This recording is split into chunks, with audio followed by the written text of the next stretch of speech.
You're listening to the We Are Libertarians Network. Learn more at wearelibertarians.com.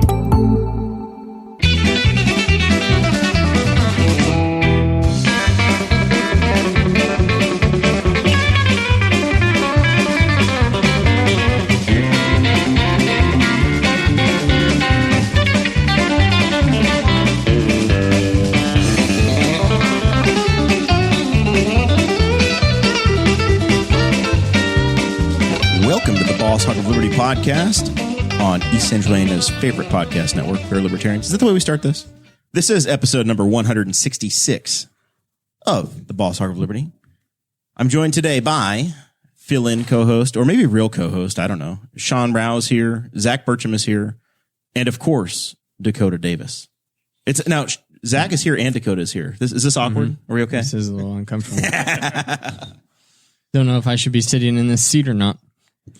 Today's episode features the four of us. We're going to be talking about all sorts of things, but really, Jeremiah just wanted a racing show so bad that he just was feeling the withdrawals and the discomfort from not having one in May, that we will be talking about NASCAR today. We're going to be talking about Bubba Wallace and kind of everything that goes into that story. We have a fact sheet that Patreon members get, and there's all the facts in that story, everything that you want to know, everything that you need to know that the memes on Facebook do not tell you. We're going to talk about that, and then we also have our in-house philosopher / defense attorney, Sean Rao, who's going to be helping, just keep things rolling. He's gonna help us realize whenever we've done something that's just intellectually incorrect, and correct us as we go along. We really ought to give Sean the ability to mute any of us, so that if we get into territory that's not helpful for our futures, that he can save us from ourselves. The ESPN around the horn button and just slaps it. Yeah, we'll get you the app on your phone. I don't think we have any of those words. I think that all of us are on the right side of history with this moment. Yeah, let's hope. Man, so. I think I'm on the right side. This show is about our lives in rural Indiana. We're here to push your boundaries and make you think as individuals. Sometimes we'll provoke you, other times we'll make you laugh, but hopefully you'll always learn something new. That's right. And before we get into the show, we have the people over at patreon.com/bosshogofliberty. That is where you can go to support the show every month. That's really what pays the bills around this place. It keeps the lights on, keeps the air conditioning on whenever we need it. It also keeps the internet rolling and up to date, and provided by the good folks at Metronet. And then there's every possible tier that you could imagine on Patreon. We encourage a donation at $5 or more a month, but if you donate at $50 or more a month, then you get a shout out at the front of every episode. Those folks are Chris Lamb, Christy Avery, Jonathan Phillips, and our good friend from Hawaii, Mr. Craig DaCosta. We also have our T-Chip stores. That's where you can get your merchandise. tchip.com/BHOL1, BHOL2, BHOL3. We usually post those links in the live chat, but we don't have a producer today to do that. So who knows if that's going to happen? What a jerk, leaving us stranded like that. Yeah, it's completely his fault that we're recording. He's in the chat. On this he should night do anyway. it in the chat. Yeah, he's got nothing else going on. Honestly, you're exactly right. He could do it from wherever he is. You are exactly remotely, right, for sure. And so we are also actively looking for advertisers. We're ready to negotiate. We are. We have a really nice sheet that has all of our metrics on it, from our Facebook page to how many downloads we get per episode. So if you've been listening to this podcast and you're like, I wonder how big this podcast really is, all you have to do is just pay us, and you get that information. Find out. Pay us and find out. Pay us and we'll let you see it. Hody Johns is in the chat from the We're Libertarians Network. I listen to Hody, by the way. If you go back and listen to the main We're Libertarians feed, Hody is one of the hosts over there, and he had a video of basically essentially driving while black and summarizing a few different video interactions, and he broke through it. Excellent shout out for Hody over there. It's very worth your time. I was trying to make dinner when my wife was working late the other night, and Hody kept me company, whether he knew it or not. All right. I've been trying to avoid this topic. I really have. In the last month, we've been trying to have fun episodes, fun shows ever since the George Floyd incident happened. And then it's like society has just cracked me in the face over and over again saying, no, you really do need to get into this one. And in the last week and a half, it's hit the other side of my world, not the politics side, but the racing side. And I know Zach's going to be helpful with this conversation, and Dakota is going to nod and shake his head and say, yeah, I think I understand. But honestly, I think that you guys are both going to be, both Sean and Dakota, not having a racing brain, but a pop culture and understanding the world we're in today. I think we're going to be able to bring a unique view into this conversation, both from, hey, here's the way the racing world works, and in the, hey, here's how politics looks today. Does that make sense? Yeah. So Bubba Wallace is a 20-something NASCAR Cup driver. It's the very top, highest level of NASCAR. He's been a Drive for Diversity graduate, essentially. So for about the last 15 years, or 10 to 15 years, he's been racing, and he's been coming up the ladder series. And NASCAR has invested, I would say, Zach, in the last 12 years into trying, maybe even the last 15, 20 years, trying to make sure that there's diversity in their drivers. Yeah. You see it. Bubba Wallace has made it to the very top. Eric Almirola, who drove the 43 car before Bubba, is Cuban, of Cuban descent. There's a recently departed, but a half Japanese driver was in the series. Daniel Suarez is a Mexican driver. You've seen folks from outside of the country. Juan Montoya, obviously a Colombian, has been in the NASCAR world. I don't know if Australians count as diverse or not, but Marcus Ambrose has been in the NASCAR series. So it's not just an American racing series. The series, the racing style that Zach and I are most passionate about is IndyCar racing and open wheel. And that is, the Americans are almost a minority in that world. They're lucky to have 10 American drivers on the grid full time in that series. So Bubba is a graduate of the diversity program. He's had moderate success. He's definitely not the top end, highest level guy. He's not winning every race. In fact, he hasn't won a Cup Series race yet, but he's been, I would say, a competent driver in the series. I pulled his stats today to try to figure out how he did. There's basically 3 levels of top level NASCAR. There's a Truck Series, which is like AA ball. There's the Xfinity Series, which is basically the AAA, one step below the majors. And then there's the Cup Series, which is the absolute highest level. He won 6 races in the Truck Series. He's had 35 top 10s in the Xfinity Series, and he's had 6 top 10s in about just over 2 years of racing in the Cup Series. You do 36 races a year, about 3 or maybe 10% of the time he's in the top 10 of a field. So he's not killing it, but he's also not in one of the best cars, right? Yeah. And I really appreciate all the extra words you're using, Zach. This is very helpful. Trying. This is very helpful. You're covering it so well. This is the racing portion of it. You gotta. Yes, I'm trying You to lay guys the gotta groundwork. carry us through here. I'm trying to lay the groundwork so that you guys have some background just to understand where we're coming from. And then in the last 10 or 15 minutes of the show, after I'm done talking about the racing, we'll get into the rest of it. And he doesn't completely suck though, right? Like he finished in 2018, he finished second in the biggest race of the year for them, the Daytona 500. So that's the Super Bowl of stock car racing. He finished second in 2018. Can be kind of a fluky race. That's the 2 super speedways are the places where you don't have to have the best car. You have to have some skill and some luck and some talent. All of the things have to come together, and you have to usually avoid a big wreck or two to do well. But he's done okay. So right now he's 21st in points. There's like 40 cars that start every race. He's literally like the median, right at the midpoint. So that kind of sets the stage for where he is. You may have heard his name in this COVID world when all sports stopped. He was the guy who got in trouble first in esports. He rage quit, Dakota. He was the guy we talked about on the show where there was a driver whose sponsor said, the hell with this, we're not paying for you anymore. And the Petty Motorsports team basically lost a sponsor because he was like, this is stupid. I'm not doing this anymore. He got pissed off at what somebody else did on the track, and he turned it off, sent out an angry tweet, and he was done. So he's a fiery competitor. He got wrecked twice in I think a few minutes, and was like, I'm over this. And Yeah. left. And then the next day he caught a lot of flack for saying, this is just a game. Come on, guys. This is just a game. I can't, it's like the Allen Iverson practice. Like this, you're talking about practice, right? Mm-hmm. That's all this is. You're wasting Talking our about time. esports, We're talking about esports. Yeah.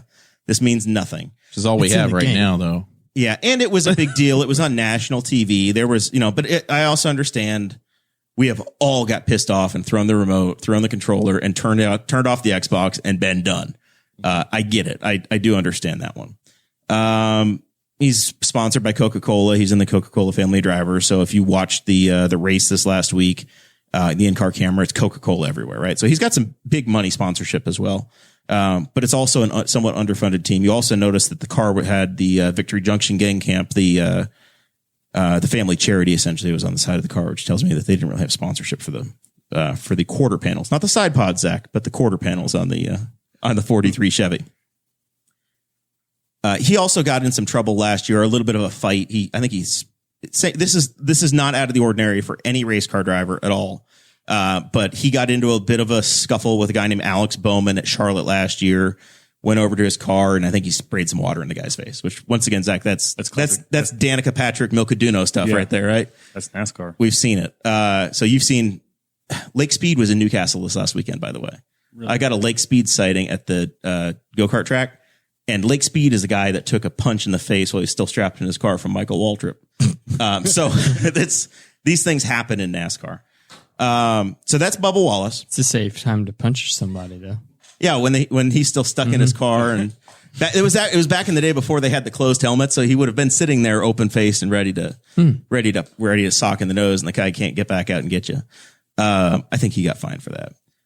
So Bubba has tried. And he's 20. I don't know. We'll have to look it up. I think he's 25. I would say he's 25, 26. So he's just a touch older than you, Dakota. And he's a race car driver. And the view that I've had is that he's 26 years old, born October 3rd, 1993.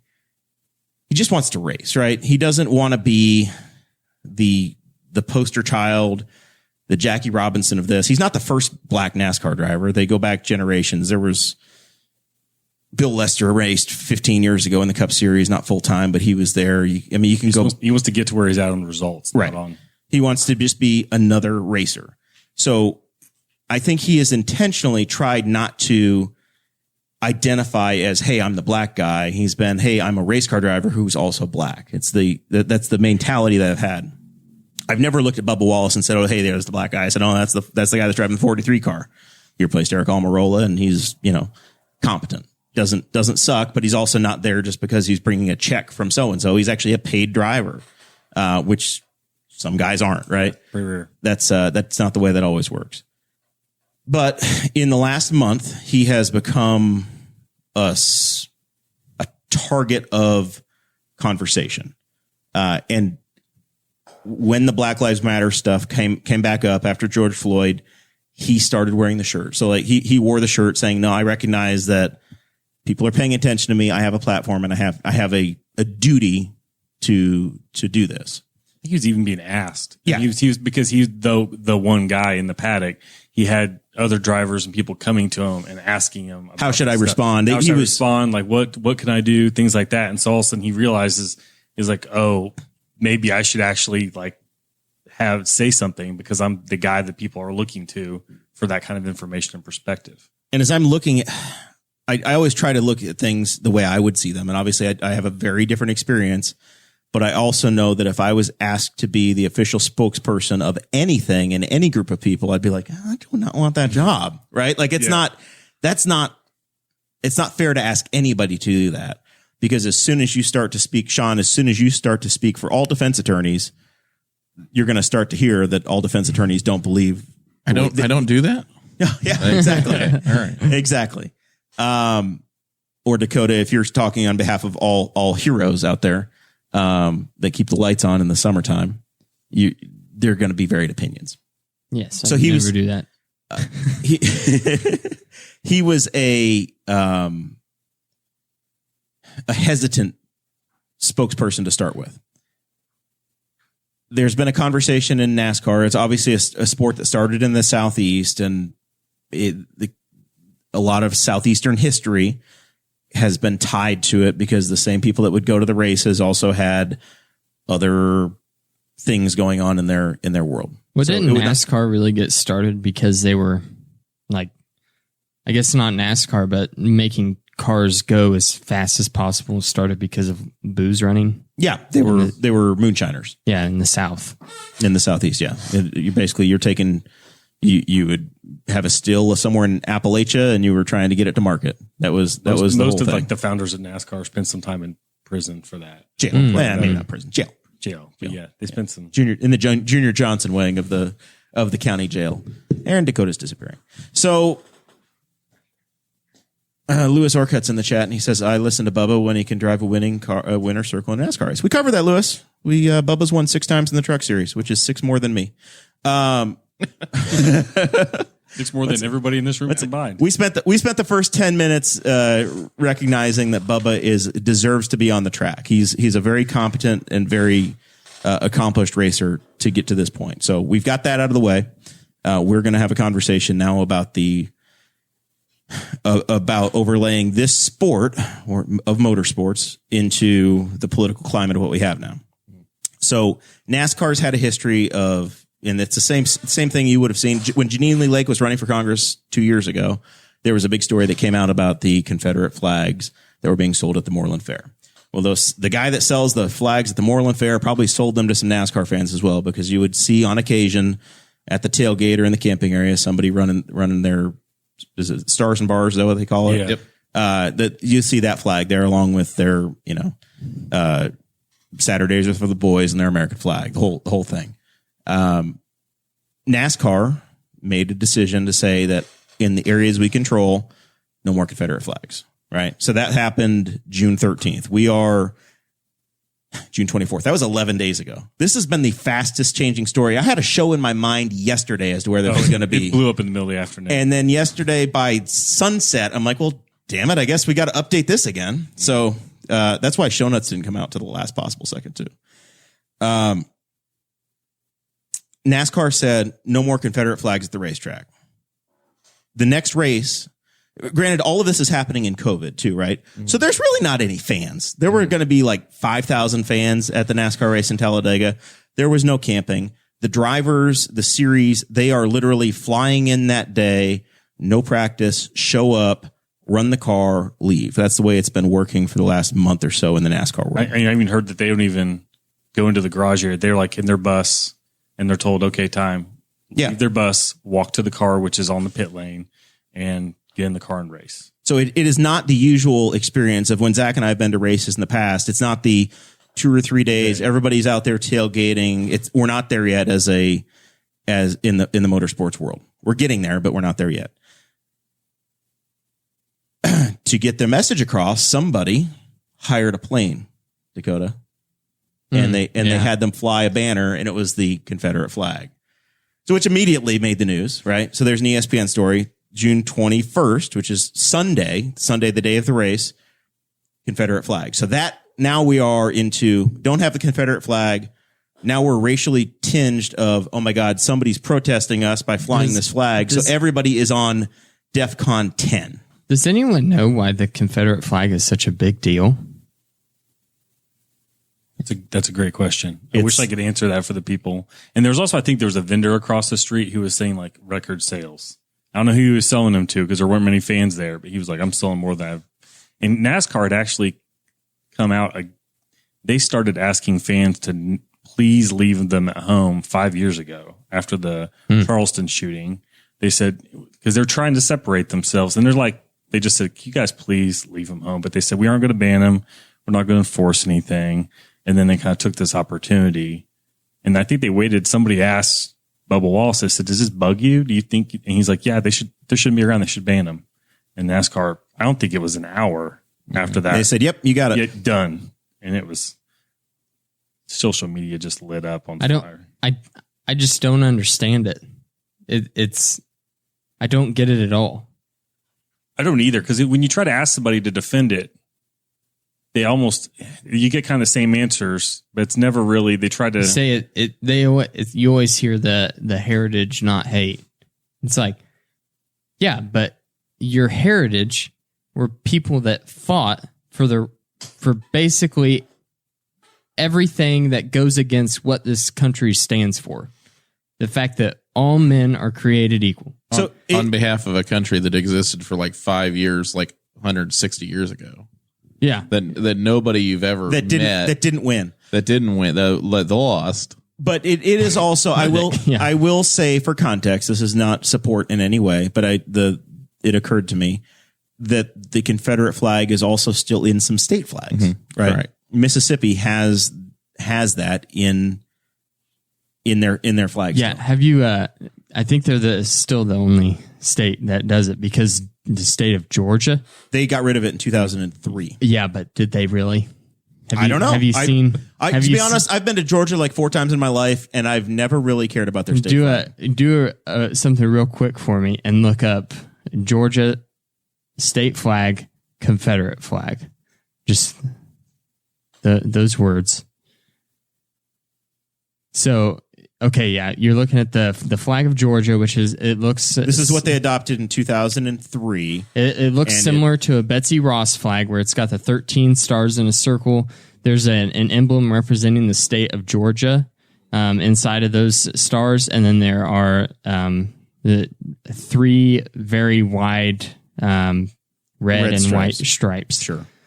So if you look at that, and then you look up the real Confederate flag, the official flag of the Confederacy, because the one that we're talking about, the stars and bars, which is just a battle flag for the Confederacy, it's the exact same flag. I do see the resemblance there. This looks a lot like yeah. So this looks a lot like Under Pressure versus Ice Ice Baby. Yeah, it's a heavy sampling. It's the exact same flag. With it, just the only difference is that the state of Georgia added the Georgia state seal inside of the stars on the flag. That's the only difference. So did they really get rid of the Confederate flag? No. Yeah. Hard no from me on that one. In their defense, and I will just for fun, and this is where we'll go off the rail. Their original state flag also was very similar. It was they were part of the Confederacy too. Well, yeah, but they were Georgia before they were the Confederacy. Yeah. So it's not the stars and bars. I can tell you that if I showed that picture of the current Georgia flag to 100 people, maybe 2 of them would say, "Oh yeah, there's a problem there." Unless you walk them down the rabbit hole. Unless you're a student of history. Well, that's why there's the 2 people. You might be able to show it to 100 people who have Confederate flags, and they couldn't. And they'd be like, that's boring. Correct. Well, that's the other thing you see on social media a lot. I see the people making posts that say, this flag isn't even the real flag of the Confederacy. I saw this is just a battle flag. It gave some timeline. It said it wasn't even really in use for most of the Civil War. It like came in at the end or something. Then why does it matter to you so much? Right. Yeah.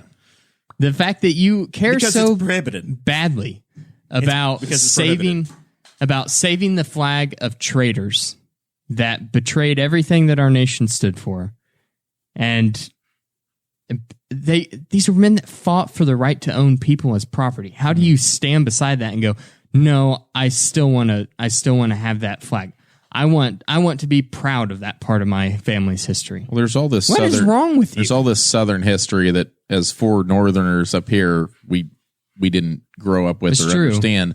So it's really hard for us to put into context. What I always get confused by are the people in Indiana and Michigan and Wisconsin. They're flying the Confederate flag. It's like, dude, we were on the other side. Yeah, man. Like, you're rooting for the away team here. What's going on? Hey, buddy, we killed them. It'd be like flying the ISIS flag, buddy. Yeah. There's one flying like a block from here on this road. Yeah. The road the studio's on, there's one flying. Yes. It's like, I'm always like, we're in Kentucky. Well, but Kentucky was in the Union too. Yeah. I know families split either way, but officially Kentucky was in the Union. Yeah. You got to get down to Tennessee. It's always been weird to me. And to Sean's point, that's why I started the conversation by going, why? Yeah. Why is it important? I genuinely don't get it. Like it doesn't make sense to me to be so defensive about it. Like the monuments, I don't understand why that's such a big deal. I don't understand why you would want to honor people that wanted to own people. And you can have monuments in a history museum. Yeah. That's questionable now too. I think that's also a problem in the last week. You have the Teddy Roosevelt monument where he's like, I'm the white man, and here's the Indian, and here's the black guy. Yeah. I'm gonna. Well, that one's weird too. So it's a weird statue too. It looks kind of. As a historical piece, that's where those things belong. It doesn't. They don't belong in. There shouldn't be a Confederate monument in Indianapolis, Indiana. Like that just doesn't make any sense. No. It was so I looked into that one too. So Pothole Joe, Mayor Joe Hogsett in Indianapolis, friend of the family. Hello, Joe. Rushville, Indiana, by the way, a proud lion, I'm sure. There's a monument in Garfield Park, right? That's the one I was referencing. Correct. Originally, it was there because it was a burial site, and they actually had folks interred there. They then removed those individuals and moved them to to Crown Hill. Yeah, and then the monument was still there, and that's fine. But we don't need the monument there. Yeah, I mean, yeah.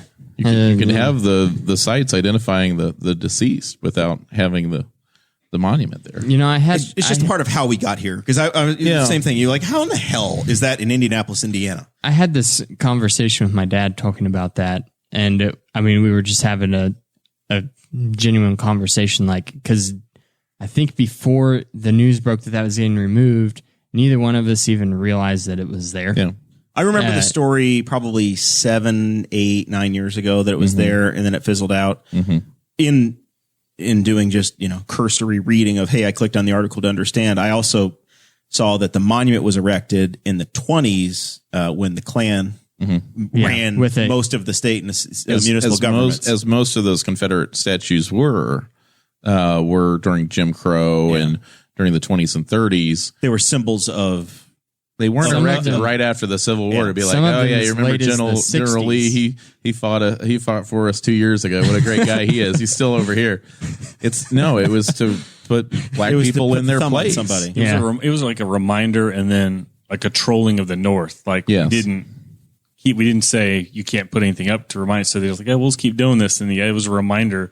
I mean, it's bizarre to even hear people defend, and like the monument in Garfield Park, it wasn't, but like actual statues of actual Confederate leaders. I was like, that's just bizarre. It was supposed to be like a memorial headstone because all of those prisoners of war, apparently all of their bodies got exhumed and moved a couple of times, and bones got all mixed matched and stuff. And I will say the chat is busy right now with folks that are saying, hey, the Confederate flag has been a symbol of being a rebel or freedom from tyranny, essentially. That's what's being offered up. That said, it was for the army that lost, for armed insurrection against the United States government. I mean, let's just call it what it is. No, Abe Lincoln is a war criminal. We should know that he was horribly unconstitutional and a war criminal in many ways. And the tyranny of telling you that you can't own other people. What is the worst? And treat them like below. What's the worst tyranny? Tyranny from a government telling you can't own people, or being owned by a person? Yeah, who treats you like property and not like a human being. Yeah. Okay. So we have successfully solved that issue in American history. For a large amount of the population, the Confederate flag itself is a symbol of tyranny. Mm-hmm. That's how it is. Well, how would you feel like if you're an African American looking at that? I mean, just in general, it's like these people fought to keep people like me as a slave. In my sociology class at Ivy Tech, the prestigious school, I'm a proud graduate. I will never. It's Ivy. Yeah, it's Ivy. It is the Ivy League of Muncie. Yes. It's not the Harvard of Muncie, but it is in the Ivy League. I remember my professor was talking about like cultural institutions and different things, and they specifically showed pictures in this section of our textbook for some reason of black people wearing Confederate flag as articles of clothing. And I forget what the context of that was. Oh, I remember now, is that it was there were some people that took it as a strike against the Confederacy, like it kind of like how some women will call each other slut and things, like they're taking it. And to be more taking control of the context and the meaning exactly, and doing those sorts of things. And then he said that he had a good friend in college who is an African American man who wore a giant rebel flag belt buckle. And whenever people would ask him about it, he would just say, because he was a rebel, man. So, I understand people have their own opinion. They can choose to have the flag if they want to. NASCAR is a private organization. When they rent a track, they control it, they own it, they decide it, and they say, hey, we're not going to have that here. Right? If you're going to be on the grounds, you are in agreement to these are the rules we're going to play by if you're going to be here. So you're not going to display that fabric at this facility. It's a private group at that point, and they have it. Mm-hmm. That is a decision that they're making, and it's in their self-interest to do that because they have Bush, they have Xfinity, they have Progressive, or whoever is sponsoring them, paying the bills, wants to have an image that is acceptable to the majority of the American public. So it's in their interest. You don't see that the Confederate flag is at a Georgia football game, right? You're not necessarily flying it there. You're not flying it at an Alabama football game. It's SEC country, but you don't necessarily. I've never been to an SEC game, a football game down there, but I've never been aware of any Confederate flags being flown down there. I think the SEC came out in the last week with a statement and said that they're not going to host any tournaments or anything in Mississippi until they get the Confederate flag out of their state flag. They're like, until you fix that, you're not going to be hosting any events for us. So, and that gets things moving. Like even for NASCAR, it might not be as much of a moral decision as it's a business decision. They want to be welcoming. They want to. They're losing fans like a lot of sports are, and they're trying to get them bring in new fans. And you can't have people flying things that make other people uncomfortable. So whatever that would be. We've set the tone of hypersensitivity, right? That was June 21st, last Sunday in Talladega, Alabama. They said no flags. Somebody pays for a plane to fly the flag. So now NASCAR, the teams, everybody, probably especially Bubba Wallace's team, is on edge. It's COVID time. So there are maybe 20 people that travel with the team. That is it. There's hardly anybody on the grounds of the track. Bubba has flown in, and he is in his motorhome waiting to be called to his car. That's it. These guys don't have a trailer they go to get dressed or anything. They've got a suitcase. They go change in the car, or they change in their camper, and then they walk out to the car, or they get in, and they race. That's it. So Bubba Wallace has not been in his garage area. He hasn't worked on his car. He hasn't seen his car since it sat in Charlotte, North Carolina, most likely. And he probably didn't even see it there, honestly, because of COVID, because they're not really allowed to do that.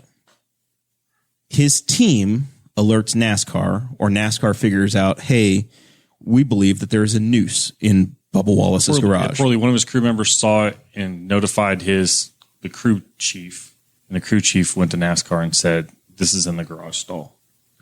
And so it was the crew chief. Yeah, well, it was somebody in the crew notified the crew chief, who then went to NASCAR, and they're like, okay, we need to look into this. And at some point in there, the statement came out of what had been found. So NASCAR extremely aggressively runs out and says, absolutely not. Whoever did this, lifetime ban. Steve Phelps, who is the, I don't know if he's the president of NASCAR now or if he's the executive. He's the number one guy. NASCAR is now a publicly traded company. It was a family owned. The France family had it. Now it's part of International Speedway Corporation. It's gotten to be very corporate. It's not controlled by the Frances. So Steve Phelps has been in charge the last 3 or 4 years. Steve calls Bubba and says, hey, we need to talk. And Bubba, there's an interview that was on with Don Lemon yesterday, kind of explaining from Bubba's point of view. And that's where I'm going on a lot of this. So if you check YouTube, Don Lemon and Bubba Wallace, this is there. This is what I'm paraphrasing. Bubba says, Steve Phelps calls me and says, I need to see you right now. And Bubba's like, oh my God, I screwed up. This guy doesn't call me. He's like, I want to come see you. Holy shit, what did I do? And it's like the superintendent of the school system calling a student. Yeah. And he's like, I want to come to your trailer. I'm like, oh my God. Okay. All right. So he shows up and he explains, and he's like, Steve Phelps is almost crying, telling him like, this is the most emotional. He's like, this has got to be the most emotional this guy's ever been. Because obviously it's racially tinged. They want to treat things right, do the right thing. And he's like, we're going to figure out what happened. We're going to deal with it. So they called in. It wasn't just like, hey, I assumed when they put the release out, oh yeah, NASCAR is going to check the tape. They're going to try to figure it out. Turns out they called the Federal Bureau of Investigation. They called the FBI. They came down. The race got rained out on Sunday, so they wound up all having to stay the night. The FBI comes in and interviews everybody on Monday, and by Tuesday night, there's a release saying, hey, this didn't happen. It's not what you guys thought it necessarily was. Is it true that they don't put cameras in the garage stalls? That's what I'd seen somebody say that there's not actually cameras in the garage stalls because there's proprietary parts and work being done on the cars. Now, there usually is cameras around the garage area, but usually security cameras looking out high from up, outside, looking down. Okay. But like I even thought to myself, because I never thought about that, and I've spent a lot of time in like a paddock in St. Louis and in Indy and at Mid Ohio, and you don't see cameras anywhere. I think at Indy they're like up on tops of the buildings and are even on a pole, and they're looking down for like camera shots. Here's Gasoline Alley, but showing the entirety of Gasoline Alley. You see all three garages in one shot. Yeah, it's a big wide shot. They're not putting individual cameras on because for a lot of these tracks, they're only occupied for like maybe a week or two a year total, 3 or 4 days at a time. In this case, it was a 1-day show. So one thing that struck me about the FBI, their statement, is the wording. It said that they discovered that the piece of rope fashioned as a noose had been there since the fall of 2019. They put fashioned like a noose in their statement. So it's not like it was just a piece of rope hanging from the garage door. The pictures are out there. I shared from my Facebook page, Bob Popgrass, Indiana University graduate. He posted a picture from last year that he had on his own cell phone of, hey, here's what they found. Because after the FBI announced their findings, everybody in the media went back and looked at, hey, I know what to look for now. And they found it.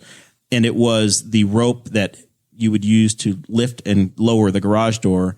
That's what it had been fashioned onto. The year before, in October, when the photos were taken, that garage belonged to a different team. It was the Wood Brothers racing team. Paul Menard of, that Menard's grocery store. It was his car or grocery store. You can buy your groceries there. You can buy your lumber there. You can buy your plumbing supplies there. Everything's at Menard's.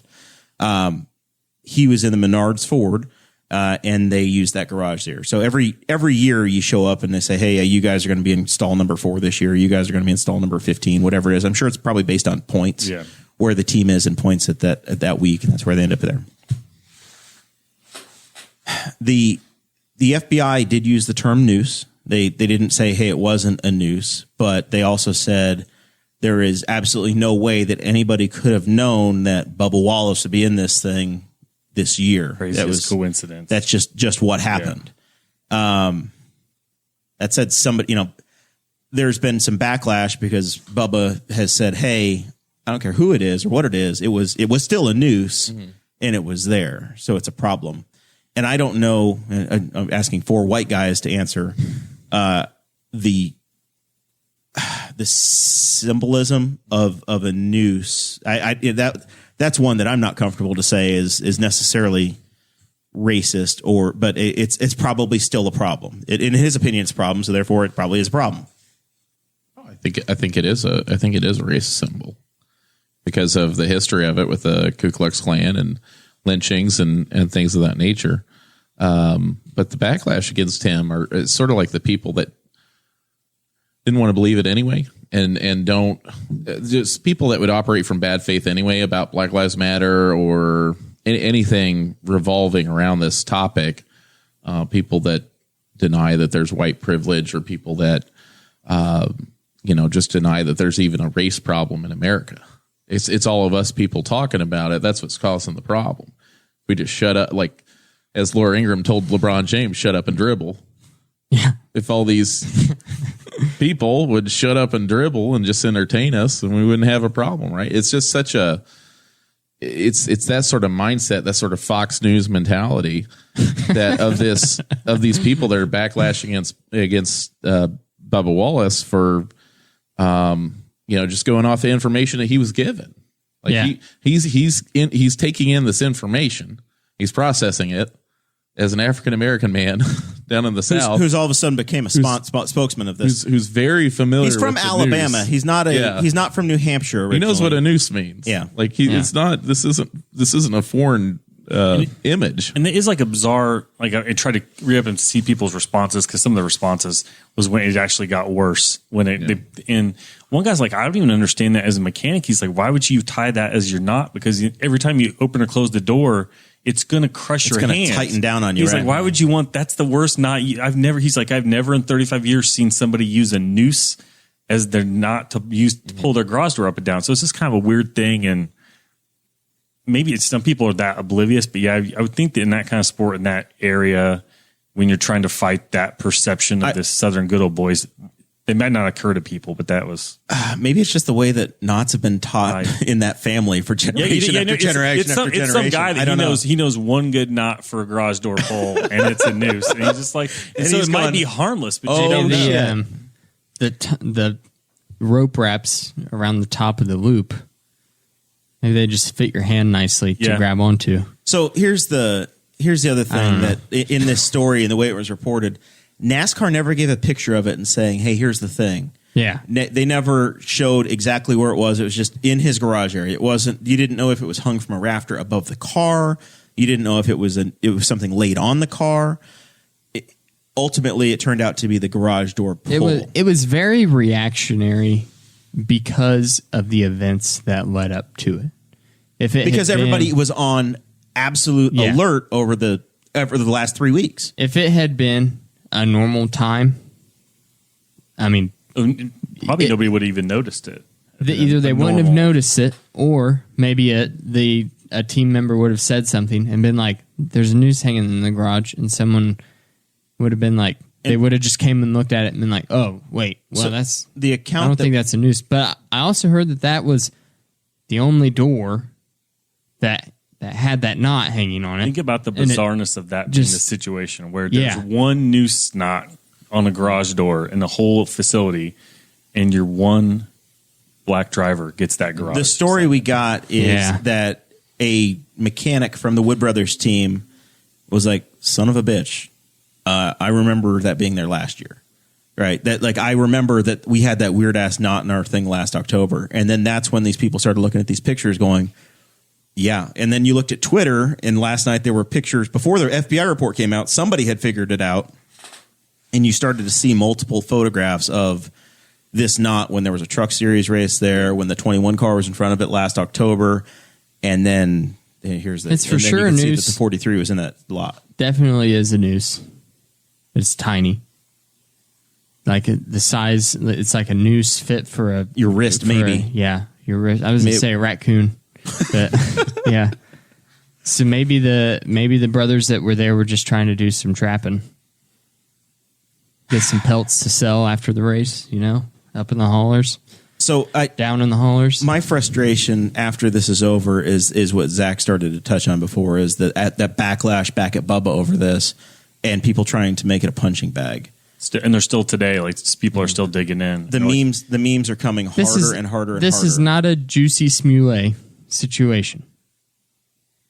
And that was not. So Zach and I had this conversation in advance going, I don't know what's happening here. I want to know more. This sounds horrific. Yeah. And it was a real demonstration of how no matter what happens, there's a hell of a lot of people in the audience and out in the world that say, I'm going to pick my corner, and here I don't have all the information, but I'm going to dig in hard. Mm-hmm. And when the results came out, I was like, this is the most ideal result for this to be. It was not somebody targeting him on that weekend. It wasn't it planted by somebody looking for me. I was like, you can hope that this is at best or worst like a really unfortunate coincidence. And then if you want to get down to somebody really needs to learn a different knot for when they're working in a garage stall, you can deal with that. But at least it wasn't like a targeted thing for that weekend, because the other thing was people were thinking about it because of the COVID thing. The only people in the paddock area there were no fans. There were no fans. It was just you're credentialed people. And so, and they even point out they had actually a perfect display the next day before they came out with the investigation results. They all push his car out to the grid. All the drivers are behind him. All the crews are behind him. And you have to, everybody's thinking to yourself, well, if somebody did do this, they're walking behind him now, acting like they support him. So that didn't turn into an issue. So if anything, it kind of turned into, they jumped the gun a little bit in releasing it to the press and maybe could have waited a day. But they're trying to be transparent and not be. They don't want to be accused of covering it up. So they're in NASCAR found a noose in the black guy's deal and covered it up and hid it from you. Because that would probably not go over very well with their bajillion dollars in sponsors. Yeah, probably not.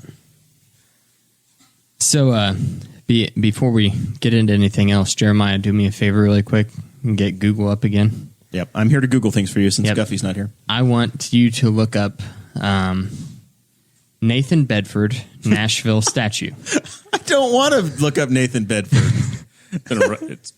Nathan Bedford Forrest? No. That's the only Confederate statue that should be allowed to stay up, and you'll see why. Yeah, it's in Nashville, Tennessee.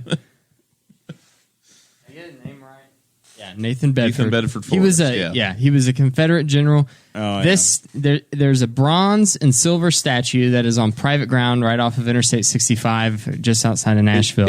It disproves white supremacy. If anyone asserts white supremacy, just show them the statue, and they're his face, his eyeballs go in different directions. Amazing. His neck is it's almost as good as for an 8-foot tall man. It's almost as good as the Ronaldo bust probably about 5 or 10 years ago. I don't know if you guys remember that one. I don't think I do. You'll have to Google that one too. We're going to play the Google game. Oh, did it get vandalized? I think it's been pinked. Oh, somebody splattered it with pink paint. Yeah. That's hilarious. It looks, from the image, it looks like his tongue is out in one or two of them, but it's not really. It's surrounded by. You'll have to put that up against the Ronaldo. Kind of looks like Dan Cummins, doesn't it? In the world, it's like it looks like a nutcracker. It's like a nutcracker's jaw, like the mouth. Yeah, but there's a full statue. Gigantic horse, little tiny. It looks like it's based off of a character from like Team America, World Police, or something like that. Like it looks like it's perfect. It's like it's a bizarre character out of like Mr. Rogers' like little neighborhood. Like it looks like the Misfit Toys. It would have fit in the land of Misfit Toys. I think that Confederate statue is on private property. The Nathan Bedford Forrest. Oh, it's new.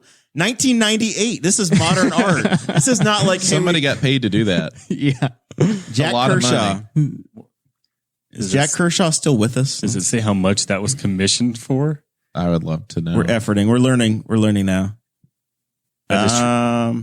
Location and dedication. Here we go. Oh boy. Kershaw defended the statue by saying somebody needs to say a good word for slavery. That is not not a quote that hey guys, why are we defending slavery anymore? That come on, it's 1996. That quote does not age well. This is 1998. Is that what you said? He was born in 1913. Born in 1913. He died in Nashville at the age of 96. That's why it's such a horrible statue. It was made by an old racist. He could probably barely see. His hands are shaking. And it disproves white supremacy. It does. Wow. It's a hilarious statue. It's a top 5 for sure. As far as hilarious, it is on private land. You could slap a different name on it, throw it in a theme park, and it would just fit in a theme park. He'll go to Dollywood at some point. Yeah. He also did a Joan of Dolly Arc. Parton probably wouldn't even take it. I don't know. Hasn't she been donating a bunch of money to Black Lives Matter causes and things? I think Dolly follows wherever the money goes. In late December, those are fighting. Well, there was a joking push to have her statue replace all of the statues that were coming down. Just replace them all with Dolly Parton statues. it was vandalized with Pink Paint in 2017. Wow, 2017. Huh.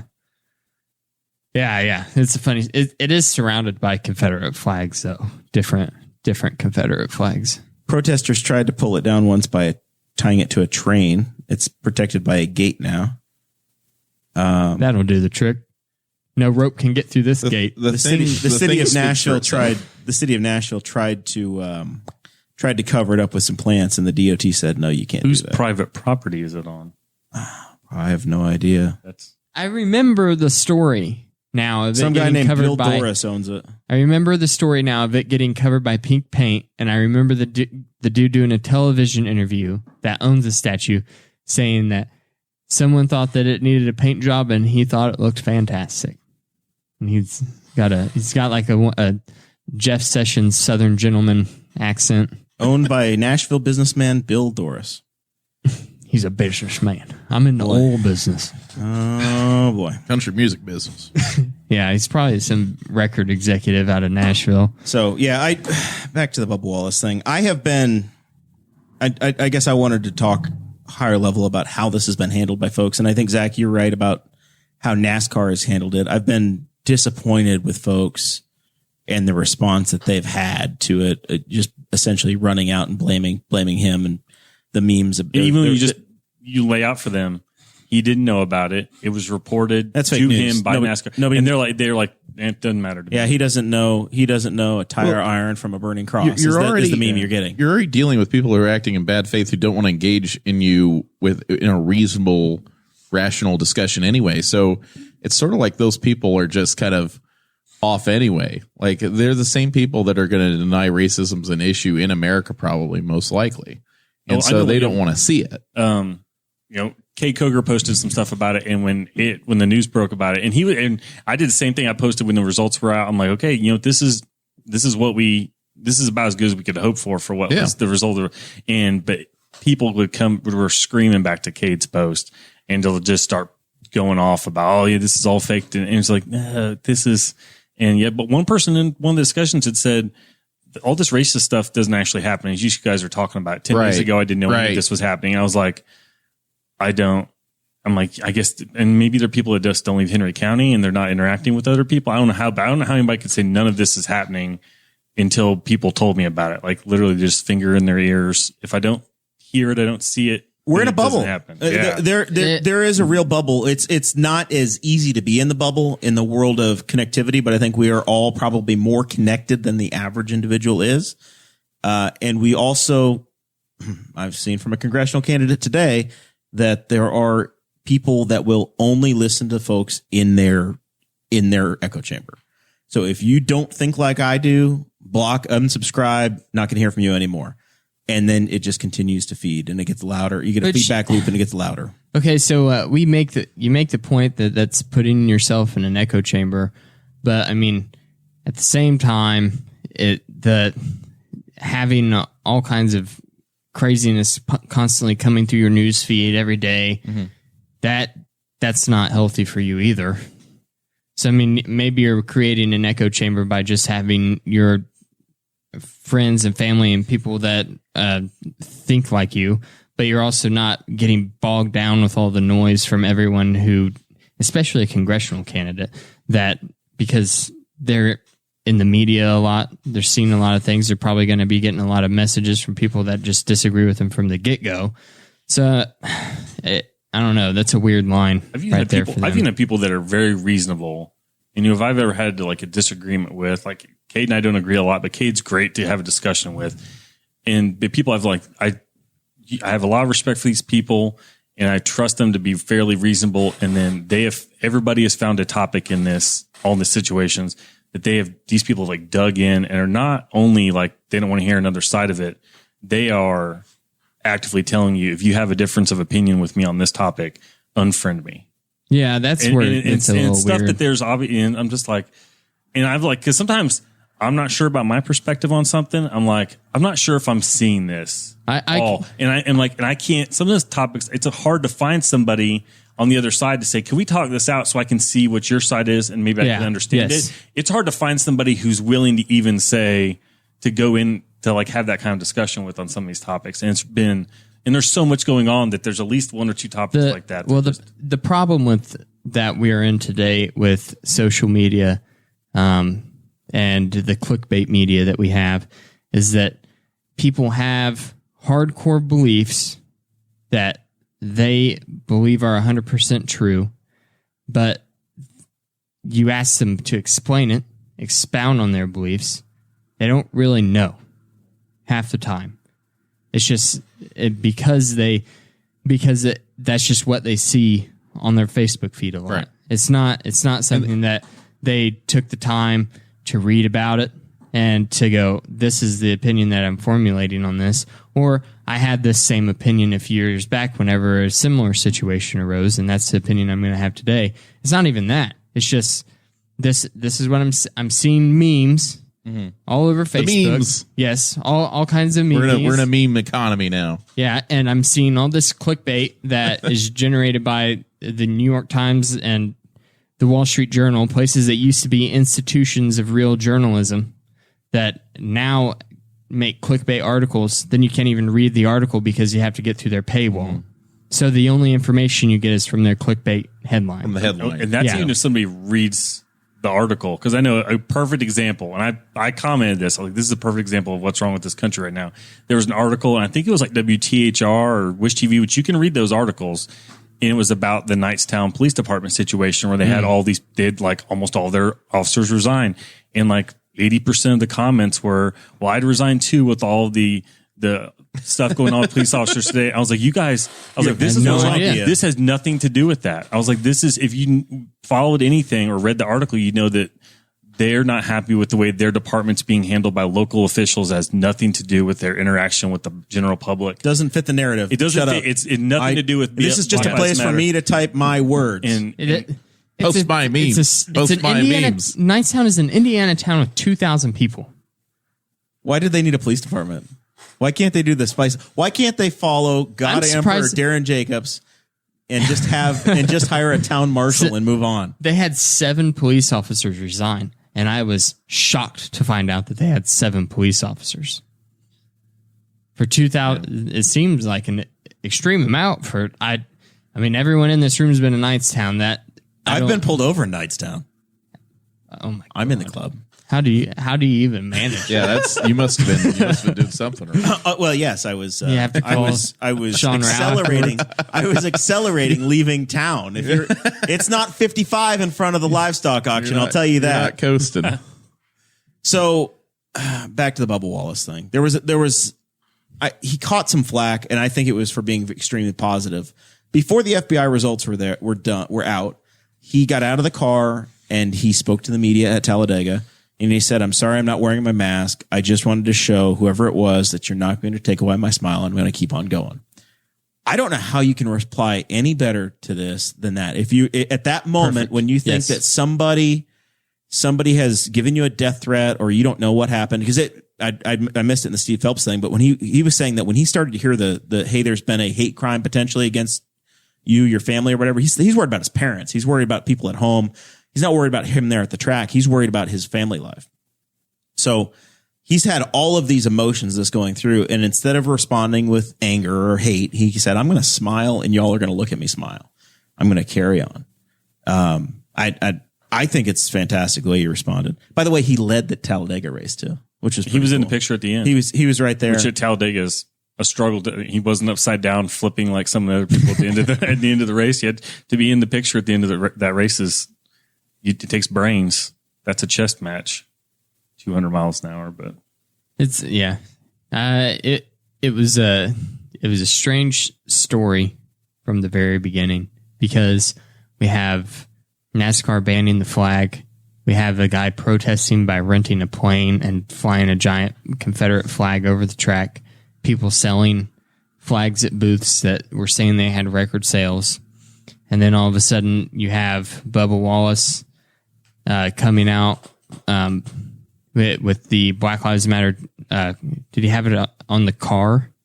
Well, he ran a livery on the car the week before. Yeah. At Martinsville, or NASCAR's been running 2 weeks. But they're running two races. He put it on his car prior to Talladega. I have a secret about race car drivers. They don't get to decide what goes on the car. The team tells that somebody has paid for the car, or in their case, I think they're underfunded, so the team has some discretion as to what they're going to run on the car. But the team made the decision. Richard Petty's team made the decision, which really isn't Richard Petty's team. He's more of a but I'm sure that he was involved in the conversation. If you're putting, I'm sure. What in this day and age I'm sure is a it got his political blessing. message. I'm absolutely certain it got his blessing. He wore the T-shirt. Yes. And then he starts getting asked about it, he was getting asked about it prior to wearing the T-shirt and the car, and which, like we discussed, is why he even started mentioning it. He's wildly uncomfortable the whole time because he's not used to being in the media spotlight like this. And then all of a sudden, the head honcho decides to come to his trailer and tell him that they found a noose hanging in his garage. And holy crap, they send out a press release and everybody's freaking out. And NASCAR is lifetime ban for whoever did this. Like, under the circumstances, what's more likely? Was this going to be more likely that some jackass tied a knot the wrong way and it looks weird? Or is it more likely in the South, when this guy comes out for Black Lives Matter and all these things, is it more likely that somebody got in there, hung this up, thought it was funny, thought it was whatever, or it was a prank of somebody that had no clue or whatever of what sort of third rail they were touching? I mean, the most bizarre, just series of circumstances for that to come together, and you look at it and you're like, right, this isn't a leap. This isn't like a huge leap at all for this to have happened. No. There are 40 cars at Talladega. The 43 car got assigned to the one garage that had that. Yeah.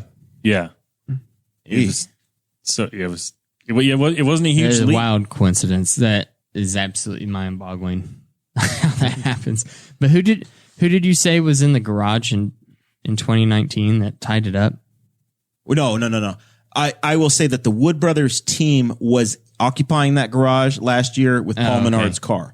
They don't know. They said it was there when they got there. So there are at least pictures back that far of the night. Like, and it was, you saw a couple of pictures, like one with the truck parked in the one of the racing trucks, and one of them with the car. You can see the knot hanging there to the left of the garage door, and so you could, like, okay, it was there, so they could establish that it was there. I don't think anybody knows for sure how long it was. It could have been there for 3 years. Yeah, you don't know. Yeah, I mean, it's like looking at our Henry County 4-H Fairgrounds, right? Like, it's a space that gets very busy. Bubba Wallace wasn't in that garage. No, that's where the FBI said, I have no idea. Honestly, Bubba's been in the Cup Series since 2017. I don't know if his team had that garage in 2018 or 2017. There's 40 cars a weekend. Very doubtful that he would have had it, but I guess it technically is possible that it could have been his garage in 2018. They run there twice a year. They would have to check it. Yeah. Yeah, that's an interesting question, Dakota. It could be a hate crime from 3 years ago. Yeah, I don't know. The roulette wheel just struck again. It's like, okay. Yeah. Well, I was genuinely curious because like, if it was, I don't know how the racing world works. If it was something like, oh, they know every time that the racers come, they're in the same stall every year. No, usually they'll line them up based on points for that stuff. I know like the 500 is a little different, but like for NASCAR, they line them up based on points. And so there might be a thing to keep teams together, but I don't even think that that's necessarily the case sometimes. And that team is a single car entry, right? So it's going to go. Somebody has that information. Somebody they had to have been able to look back. Oh yeah, I'm sure that somebody has a spreadsheet and a chart, and the media would be able to go back and look at usually it'll just lay them out in a row. It would just be like usually like at Indy for NASCAR, first car stall would be whoever's first in the points. Kevin Harvick. And just roll them down the line, and then you go back to the next row and go again. So it wouldn't be that hard to figure out. And just go back and look at pictures because that's how everybody else did it. Somebody took a picture of every garage stall because they're a fan of one of the drivers. So you see whose car's in what stall. Right. And that makes sense. I don't know. It's weird.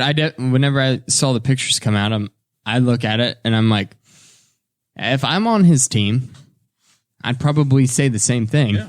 You're extremely sensitive to it, and you go, holy like hell, really? Even without the current context, we're in you go to Indy and like see something, say something. If you see something that looks kind of suspect, and you're like, well, that looks suspect. Like that was something that looked like something that needed to be reported because you wonder if I have no doubts he's getting death threats. In the last for sure. And and I actually messaged, I have a friend that lives down in the NASCAR down in North Carolina. And I said, I hope that NASCAR's got his back because what he's dealing with right now, I can't even comprehend. Well, what's amazing is that they rallied around him immediately. And it is because of all these factors that are going on. Whereas the NFL, which is you have a lot more African-American players, you have the Kaepernick thing come around and then, we don't want to kneel and we don't want to upset people. It's a little, the NFL gets money, 4 years ago. They get money from the military. From different. Because of the national anthem and bringing the flag out on the field. But an interesting counterfactual would be, what if Kaepernick started kneeling today? in this climate, I think what would happen? I think it would be a completely different opinion. I think so too. You know, I was thinking about that the other day. I'm like 99 from the league. I think these reactionary from the a-holes that the are NFL, on the internet the NFL memeing would about be an absolute front running. I agree. Let's see what we can do. The question is, and our mutual friend Marshall Pruitt has talked about this for weeks. It's, hey, what are you doing more than just doing something on your phone, though? Yeah. What's the NFL going to do? Yeah. What is NASCAR going to do? What are these athletes going to do to actually affect change, right? Kaepernick tried to do that. Yeah. And he essentially became a martyr for his cause, getting himself blackballed out of the NFL to the point now where he's so rusty and out of work. He'll never play again. Back. I mean, he'll never play again, but at the same time, he's got enough. He's not going to go hungry anytime soon. No, he's got his Nike money from 5 years ago. He's got things worked out. But at the same time, I mean, what if, it's interesting counterfactual, because I think the same people that are reacting to Bubba Wallace, the backlash against him, would be the same. They'd be saying the same thing about Kaepernick now. I just think that the league would have gotten behind him, and maybe more people would have gotten behind him if the league would have legitimized that, rather than the sort of hand wringing, well, the anthem and, oh, I don't know, but the commercial people that give us all their sponsorships. Goes back to the money, dude. It does, but it doesn't, though. And that's what I mean. Is NASCAR losing money on Bubba Wallace right now, or are more people interested? So NASCAR, this is the unique thing about the motorsports world, is that it's incredibly interested in individual performance and the success of the teams. NASCAR doesn't own the 43 car. NASCAR is a sanctioning body. Right. It's not like, Jim Irsay owns 1/32nd of the NFL. So he supervises the commissioner. NASCAR, that 43 car is owned by, I want to get it right now, Richard Petty Motorsports. It's not owned by the series. Right. The 43 team has to make the grid. So they have a driver that can get the sponsorship so that team can exist and they can make payroll, so that they can get their part of the prize money that NASCAR offers as a promoter. There's an entry blank for racing, and your goal is to be the most successful you can as an individual, as a team, and the results show themselves. It's very unique from other sports where you have to perform. Sure. You're only in that seat because you either bring a check, like happens in some forms of motorsports, where you allow that team to exist, or you are competent enough and good enough to be on the grid and to do well. I think Bubba finished 11th, whereas 13th or 14th. The NFL is representation for the players, right? Yeah, they have a union. They have the NFL makes the decisions as far as policy. Maybe it's an apples and oranges comparison, but I think that NASCAR has supported Bubba Wallace immediately. And True. I think that's something. The community came together. That's a huge change in a positive way. Whereas the NFL, again, with the Black Lives Matter stuff and the hand wringing, it's just, we've got all these white fans, but we have all these black players, and how do we? Right. And they're so worried about all this corporate crap that it's not. I think it just goes back to the George Floyd case, because it was so. It was eye opening for a lot of people, because every other time that there's been an unarmed black man killed by a police officer, it has been one police officer, with the exception of Eric Garner.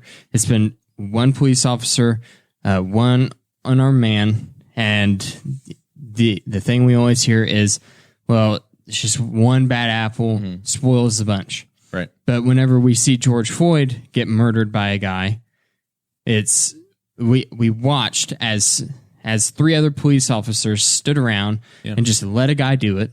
And 2 held him down. And 2 held him, and he was handcuffed. Yeah. And one of them is making jokes and saying to the camera, "This is why you don't do drugs, kids." And the whole time while a man is being murdered right in front of him. Yeah. So then you go, okay, is this a rotten apple or is this a rotten orchard? Yeah. What do we got going on here? So I think that it was an eye-opening experience for a lot of people that maybe they were sitting on the fence whenever Kaepernick was doing his thing, and they were going, I don't know, because you had a lot of conflicting media stories that were coming out prior, and then this one was just so blatant and so egregious that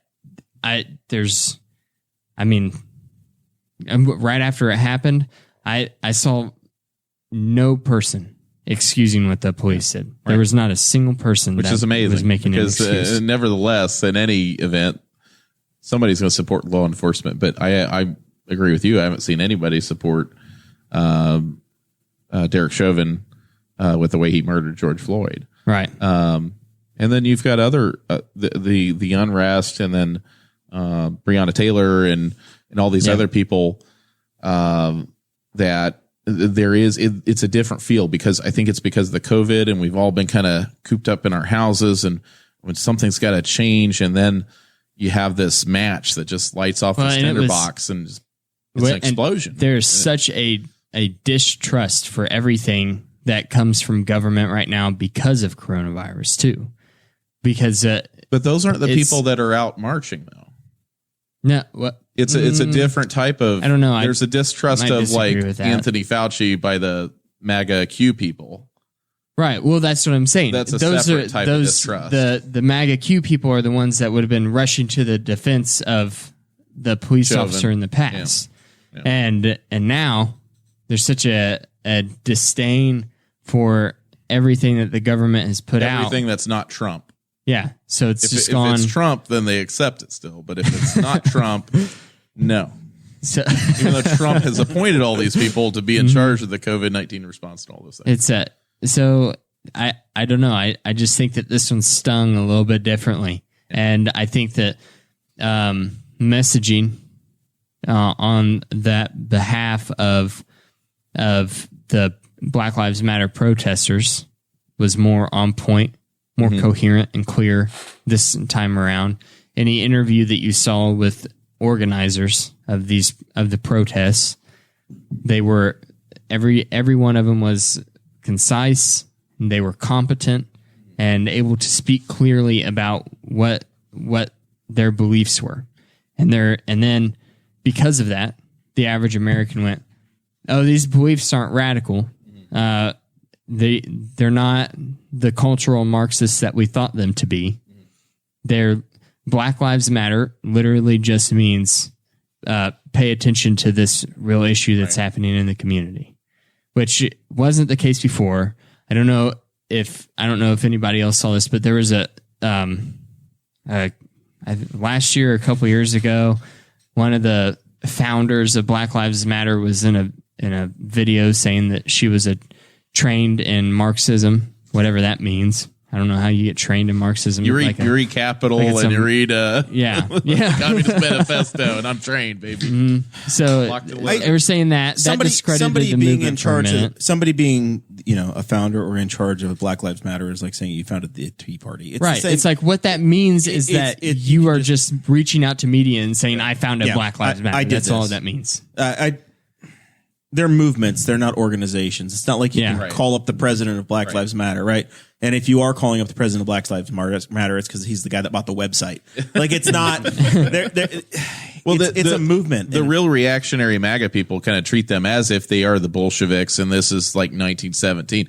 It's absolutely not the case. It's a movement. Much more like 1968. It's like there are a lot of 68 vibes, except we've been saying that on the show that we feel like we've been living through it this year. That. Like Trump is I feel like is starting to lose grip of reality. And I think he's starting to he's always lost grip of reality, but right now especially, he's starting to you just see him come off of that plane after that rally that was like half full. Very disheveled. And he looked like dog crap. And he was just he was defeated. Almost. And that was really interesting to see. What I really think we're seeing with Trump right now is the effects of the presidency are actually starting to impact him. And I don't think he wants to be president anymore. Because, no, but he doesn't want to be a loser. He doesn't want to be a loser, but he doesn't actually want to do the work. He doesn't want to be a loser or a quitter, but oh man. It's always been the weird thing with Trump because every single other president prior to him, whenever they got into office and then a side-by-side photo of a few years later, they looked like they'd aged 20 years. Right. Yeah. Trump, not the case. He would never look any different. It's all the Diet Coke and the McDonald's chemicals that preserve his body. And the European Sudafed. It's a Sudafed. He's getting like 2 decades worth of unrest and like just like so much. Could you imagine? Could you imagine just being the president of a nation right now? I mean, just right straight now, up, like in 2020, just in not even for like 4 years. 6 months so far. Just since February. Yeah, this 6 months, but this has been the eventful 6 months of his presidency. Every thing that's happened before this, he stepped in it, or it's of his own making. So every problem that he ever faced was either something he did himself, or just something he said, or whatever. He didn't have to face an economic meltdown, a global pandemic, and absolute unrest throughout the country over racism. And most presidents are lucky if they get one of those things during a presidency. You just get hit with it all 3 at the same time. Yeah, he doesn't want to do this. And then you go, well, I guess I'm going to have a rally. Like, go be a super spreader of COVID-19. Someone on his campaign team says, Mr. President, we need to do a rally. We'll go to Tulsa, Oklahoma, where they're letting. No, that's the thing. He said, I want to get out of here. I want to be in front of the people. Absolutely. Like he was. You could see in those press conferences, he was caged up. He's one of those ready guys to go. He gets his energy off of them. He feeds off of people. He doesn't get his energy off of Anthony Fauci saying, yeah, we're probably going to have another spike in the fall. Maybe we won't have the NFL this year. Yeah. I mean, that is just a total bummer level. Now, if he can drink a glass of water one-handed and throw it around on a stage, that's where he gets his energy. He talked about that at the Tulsa. He did rally. it. Yeah, in front of 6,200 water and threw it. What a great job. But amazing. He's like, it's like he's running a marathon. Zach, that's your move, isn't it? Yeah. He's like, so I take a drink with this water and I put my hand under it because I don't want to spill any. He's like, you ruin a silk tie. Hilarious. And then, I mean, which is true, objectively speaking. And then he's like, and all of a sudden I have a new disease. I thought it was a good joke. Yeah. Like if I heard a comedian tell that joke, it'd be pretty funny. Well, my favorite it's just thing weird is as the president. For every one of these situations, there's a 3 or 4 year old Trump tweet that absolutely ages. Yes, like perfectly. Yeah, whenever fine wine. Yeah. Sean, if you are watching or listening, Sean is tagged in this. Sean is the curator of the old Trump tweets. Yes, he is. Yes. So just follow Sean, and he will. I bring the just the finest tweets. I'm a curator of the internet, more or less. I do share some of my original thoughts occasionally, but just there's always something. Twitter has probably broken my brain at this point, which is not good. That's in my final thoughts. Is actually a little Twitter related thing I've tried after last week when Chase was talking about his love for Twitter. I've tried to reapply myself and gotten back into it a little bit. Twitter's pretty much for sports. So without sports happening, Twitter, I just kind of fall away from, but we'll get there. So let's try to circle back and enter final thoughts. We generally work from right to left in the room, which means Sean is on the point first. Did you get everything off your chest in this thing that you wanted to? Is this the conversation you expected? I think so, yeah. I think we had a good conversation. Everybody, I mean, I think the 4 of us are all on the same page. I just hope I didn't upset anyone and cause you to lose listeners or insulting Fox News and Donald Trump, things like that I do. But okay, we promise to be thought-provoking and yada, yada, yada, make you grow as a person. Yeah. That's our job. That's what you sign up for. We warned you in the beginning. It's such a unique time in history, and people say, may you live in interesting times. And sometimes I wish that wasn't the case in 2020, but we're just in the beginning of this, and I don't even know where it's going to go. And I don't know what's going to happen in the presidential election. I don't think anybody can tell you what's going to happen in November. So you just got to literally anything can happen, which is very exciting on one hand, but are we going to have an election? I think we'd have to. I think Trump. That's one thing Trump won't do. We'll see. But again, this is meaningless telling you this in June when it's not even. We're not even to November yet. What if we just let the House of Representatives pick the new president? We have no idea. Who knows what's going to happen? Maybe Trump's golf caddy will be the next president. I don't know. I mean, it's just we're at the beginning of this. We're not at the end, which is very demoralizing in a lot of ways. It's very exhausting in a lot of ways. But to see the positive change is something people should focus on. And I think Mr. Wallace here and so many other people that are making positive changes in society, trying to get people to think differently. I think that's what we need right now, and it's a long haul. The racism problem didn't start overnight. It's not going to be finished overnight.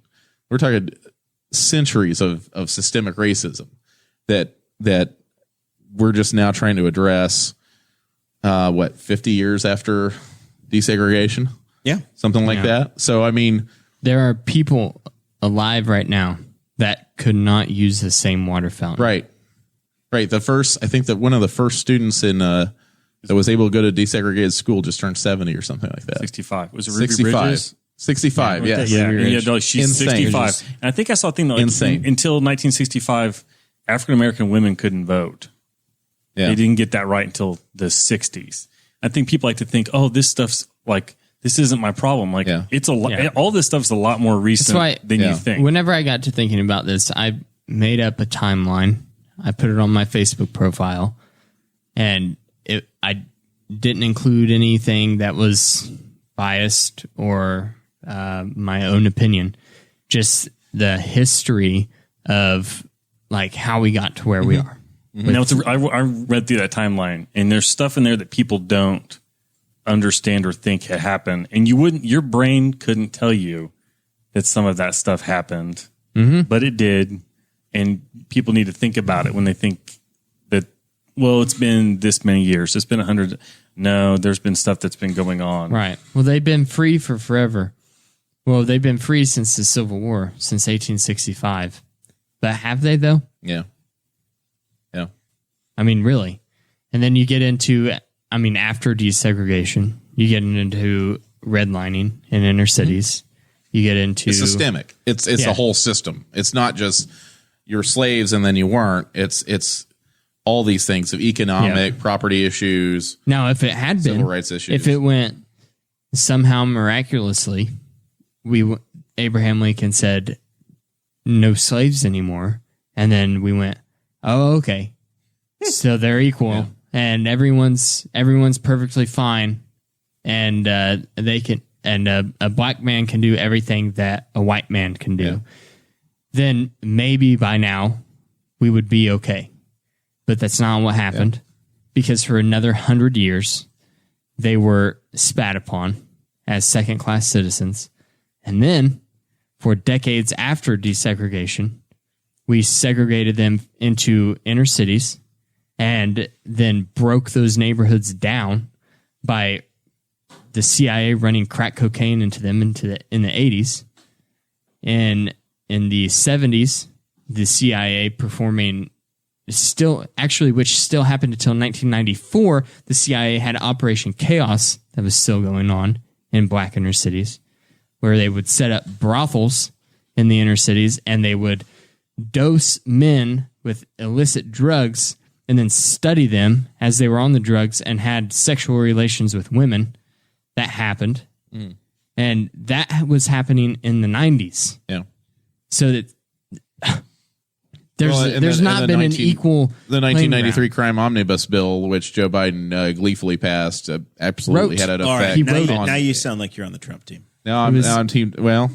Just the other guy's not that great. Having a binary choice is that great. Joe Biden is the author of you guys appreciate. I'm voting for the other Joe Jorgensen. I'm with Joe. I'm on Joe's team. No E. I am all about. I believe my beliefs are what this country was founded on. That every man was created equally and is endowed in unalienable rights, and that's it.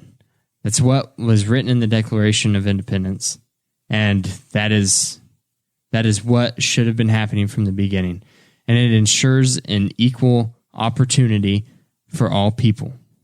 And for hundreds of years now, Black Americans have not been afforded an equal opportunity. And where we need to work as a society is not ensuring equity and equal outcomes. We just need to make sure that everyone is at least getting a fair shake at things. That's it. That's all we need to do. All right.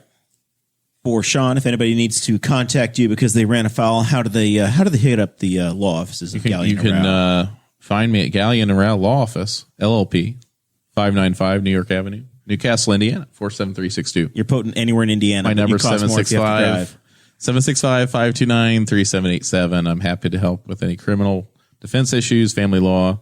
My partner does a lot of estate work, wills, things like that. So we do just about everything. You can cover it all. We can do just about everything. All right. Zachary Burcham. It occurred to me as we're sitting here, and I sent you the lyrics of a Tim Wilson song. Yeah, little Timmy Wilson.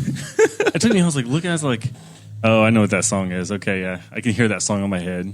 So Tim Wilson sang a song. It's called the NASCAR song, and it started out, she named me Dale, Darrell, Waltrip, Richard Petty, Awesome, Bill, Irvin, Gordon, Earnhardt, Smith, Johnson, Jr. I thought about those lyrics, and I said, my God, Bubba Wallace was born to be a NASCAR driver because his name is Darrell Wallace Jr. They named him Bubba. So he's literally, the names in the song are him, right? Like he's born to be a NASCAR driver. So I'm glad he's got a shot, and hopefully he has some success here. What do you think, Zach? I don't know. I'll pump L&K for Cade. Get on the list now because I feel like they're almost backed up to like December or something like that to get beef from them, I think. But just this whole time's going to be uncomfortable for people, and if you go through the whole thing and you feel super comfortable at everything, you're probably not like listening enough. Because I've tried to find people so I can understand stuff that's going on. So just be comfortable with being uncomfortable and try to see both sides of some of the arguments. But if somebody can come up with a good justification for the Confederate flag, I'd love to hear it because I still haven't heard it yet. But yeah, me too. If you send it to Zach, send it to me. But I will correct because somebody gave me false information. But African American women have been able to vote for longer than that. But some of that stuff. The point is that when it comes to history, as Dakota was saying, some of that stuff, look into what's been going on. And when somebody describes systemic racism as racism that happens without anybody having to do anything. Mm-hmm. You don't have to have a racist to get systemic racism. It just happens. So just try and be understanding and listen to people. And, nobody really owes you answers necessarily, but try and keep your eyes open and your ears open. And maybe you'll learn something and you'll be a little more knowledgeable about the world. I did pick up my L&K beef box this weekend. I just picked up one for a friend on North Memorial Drive here in Newcastle, and they had a whole lot of ground beef available. So you can still get ground beef and some other products. So if you just walk in, they have a handful of items. I think the beef boxes they want to put a little bit extra. Sometimes they'll post up on their website what they got available, and I think the donut sales open up this weekend. Donuts and some of the produce sales. D squared.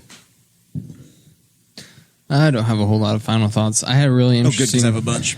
I had a really interesting story in the Patreon portion, and I feel like a lot of people need to hear that. So if it's pretty crazy. We get into some real details. It is the most vulnerable time of my entire life, and that's all I'm going to say about it. There were some very adult words. Yep, you have to join the Patreon to hear about it. But yeah, it won't happen again because you got rid of your Buick, so you'll go back to the normal physicals. Yeah, because you had the Buick, so you got the Buick consistent. That's right. Yeah. No more senior citizen. You're back on the solid food plan. You don't have to drink applesauce because you drive the Buick. Oh my gosh! All right, I wanted to blame the Indianapolis Star for a minute. I think they've gotten rid of a whole lot of people, and I don't know what moron is running their Twitter page. But the Indy Star, since this has been the motorsports episode, I'm gonna wrap back to this. Next weekend, the city of Indianapolis is hosting NASCAR and IndyCar for the very first time. We have a unified motorsports world where the two biggest series, American series, are going to be racing together at the same racetrack over the same weekend. Saturday, the IndyCar is going to be running the Grand Prix on the infield road course. The AAA team that we talked about, the Xfinity, is going to run the same road course on Saturday, and then the Cup cars are going to run on Sunday. Unfortunately, because of COVID, no fans, but what are we going to do? So the Indy Star, in their sports Twitter page on June 22nd, Monday? Is that Monday? They said, "Attention motorsports fans, we want to hear from you. Ahead of the historic IndyCar and NASCAR doubleheader, July 4th and July 5th, we want to know what you think, which series is better, NASCAR and IndyCar fans, leave a reply below and debate. So they're just completely trying to cause a debate instead of celebrating the unity and supporting motorsports and everything else. They've gone back to the 1996 playbook of 2 racing series, divide them, conquer them, and this is what we're going to do. There's a lot going. Penske's first race since he bought the track. There's a lot going on besides like let's tear each other apart. You got to get comments. You got to get people lit up in the comments section. They got comments. It's like Mac from It's Always Sunny in Philadelphia. Who versus? Who are we against? Who versus? I play both sides, so that I always wind up on top. They got so many replies. It was unreal. It was ugly, and I'm glad for it personally. Yeah. I want some more good Mac quotes. I'll pepper one in every time I'm on here about that. I'm excited that motorsports is at the top of the sports food chain right now. Racing is an individual sport. It doesn't care if you're a guy, it doesn't care if you're a girl, it doesn't care if you're from the United States or outside of the country, it doesn't care if you're black or white. It's all about who can have the skill to complete the stated distance of the race fastest. That's it. That's all that matters. I think it's a fantastic medium to showcase technology and individual athleticism and skill and strategy, and I'm glad we all got to squeeze one more episode of Boss Hog in on it. I'm confident that everybody's learned a little something today, and hopefully we're all a little more open minded and ready to have conversations and listen to each other. Thank you all very much for joining us today. Dakota's got something. Who's going to press the button? I have a Mac quote, and it's COVID-19 related. This is what we'll leave you with. Smoke some cigarettes. It'll smother out the bacteria in your stomach. Peace. We will see you guys on Tuesday of next week. Thank you for listening to the Boss Hog of Liberty, which is part of the We Are Libertarians Network. I am Chris Spangle, and I am the founder of this network, and I invite you to listen to all of our shows, which you can find at WeAreLibertarians.com or by searching for these in your podcatcher. The flagship show is the We Are Libertarians podcast, where we apply libertarian principles to current events. The Brian Nichols Show is a conversation amongst Republicans, Democrats, Libertarians, Independents, as they talk about what is happening in the news. And we have many other podcasts like The Chris Spangle Show, Upward, The Cost, Raw Audio Politics, Miranda's World, and Tad Talk, which is quite a ride. So check all of these out. Go to WeAreLibertarians.com and you can check out all of our great podcasts. Thanks for listening. Thank you for listening to the We Are Libertarians Network. Get our other shows at WeAreLibertarians.com.